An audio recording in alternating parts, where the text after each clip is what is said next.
Hei, minä olen Riku Nieminen ja kiitoksia, että katsot tämän viestin. Nykyinen elämäntapamme on kestämättömällä pohjalla. Luontoa ja ihmisten henkistä pääomaa käytetään väärin ja kulutetaan ennennäkemättömällä tavalla. Meidän on kansakuntana otettava vastuu omasta ja läheistemme elämästä.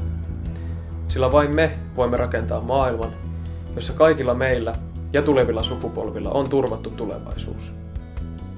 Jotta voisimme vihdoinkin jättää taaksemme tämän kestämättömän elämäntavan, meidän on ymmärrettävä nykyinen ajan henki ja nähtävä, miten olemme päätyneet tähän pisteeseen.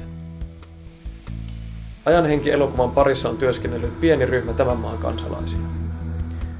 Taatakseen riippumattoman näkemyksensä he ovat tehneet tätä elokuvaa puoli vuotta ilman rahoitusta. Siksi he pyytävät nyt teiltä apua. He pyytävät, että levittäisitte tätä elokuvaa mahdollisimman monella kanavalla. Kiitoksia minuutistanne.